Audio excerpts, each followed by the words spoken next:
You're short. That's the first thing everyone says. As if it's a flaw. As if you're unfinished.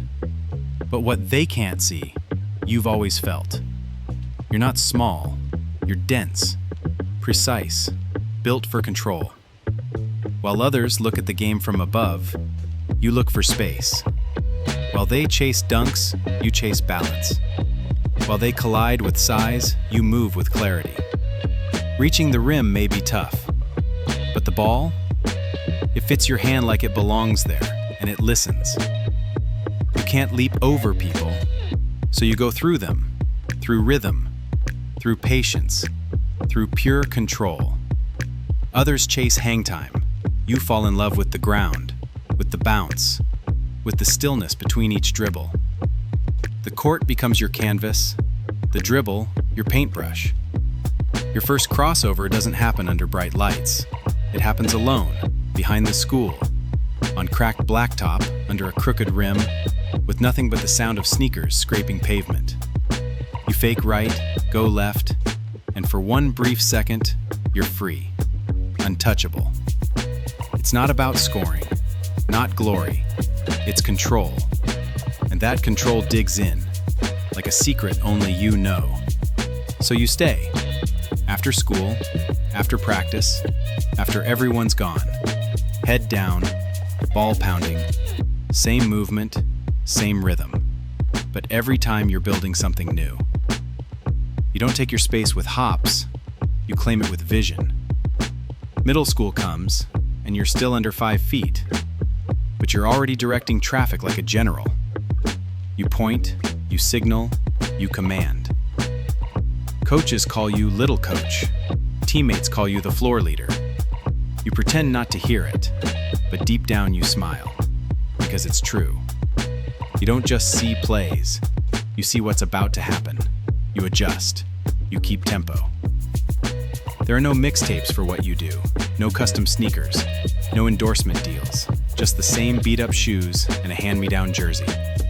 But your game evolves, your handle sharpens, your passes slice. The bounce of the ball is still the only voice you trust. No one tells you this, but being a point guard is a privilege disguised as a burden. You're the first blamed, the last thanked. The scoreboard doesn't know about the perfect pass that got fumbled, the cut you called before it happened, the rhythm you held together by pure will. But you keep showing up, because this isn't optional anymore. It's who you are. There's a weight you carry that others don't. You see the cracks before they form. You fix what hasn't even broken yet.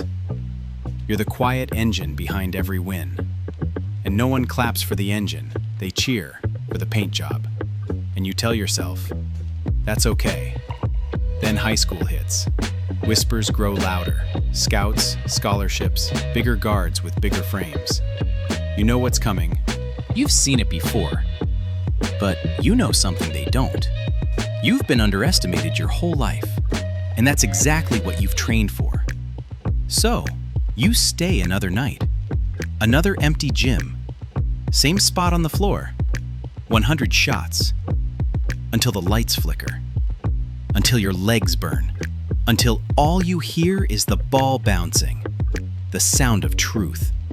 Because this is where you're made. Not in highlights. Not in games. In silence.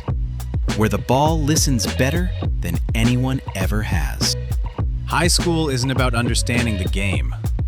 It's about getting noticed. The 6'3" shooting guard thinks he's the franchise. He's got the bounce. He's got the scouts circling like hawks. But who's setting his screens, feeding him passes, covering for his missed rotations? You. Coach doesn't have to say it, but he does anyway. Feed him. Scouts are watching. Like you didn't already know. Practice becomes politics, but you keep running the show, adjusting egos, managing chaos, taking blame. Then she's there, the girl from the stands. You try a behind-the-back pass. It smacks your teammate in the face. She laughs. You log it. Next time, you'll make it count. Coaches talk about intangibles, Recruiters talk about marketability. You get it. You're not flashy. You're not the guy filling gyms. But you're the reason the machine runs. You stay late, always, because that's the part they'll never see. The headlines will go to someone else, the mixtapes too. But when the game's on the line, when things start falling apart, Coach looks at you, because he knows you've always been the safety net. Sometimes, after practice, he stays. Doesn't say much, just watches. Maybe he gets it, maybe not. Doesn't matter. You're not chasing applause. You're chasing peace. Because peace is rhythm, and rhythm is control. And control is what makes the game make sense. Then comes college. Tighter spaces, faster decisions, less time, less room. Everyone was the guy at their old school. Now they're all fighting for minutes. You notice the speed first. It's not just fast, it's relentless. But you adjust, because that's what point guards do. You're not the viral sensation. You're not the NBA-bound phenom. You're here because you make the coach's life easier. You're the brain, the stabilizer, the one who holds it together when no one else can. No one claps for the brain. That's fine. You didn't come for claps. You run the pick and roll. You keep the pace. You take the hit, fix the mistake, and point your teammate in the right direction. Again. Freshmen call you coach, half respect, half sarcasm. You smile. You pass them the ball. Let the scoreboard correct them. You ice your knees, tape your ankles, learn to love soreness, because pain is the price of clarity. You're not chasing stats. You're chasing that moment when the ball does exactly what you want, before anyone else sees it coming.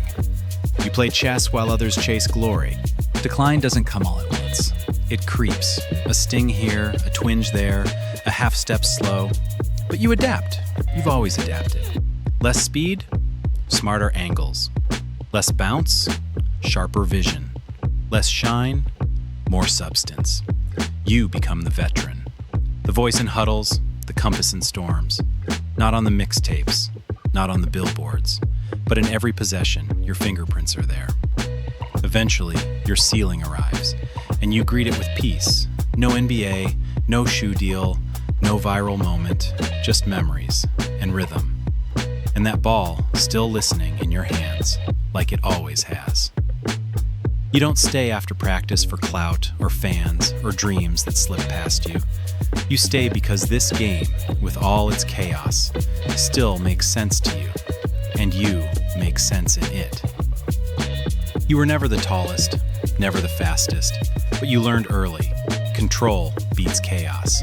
Vision beats height. Rhythm beats noise. Being a point guard isn't about glory. It's about responsibility. It's about being the first to see, the last to be seen.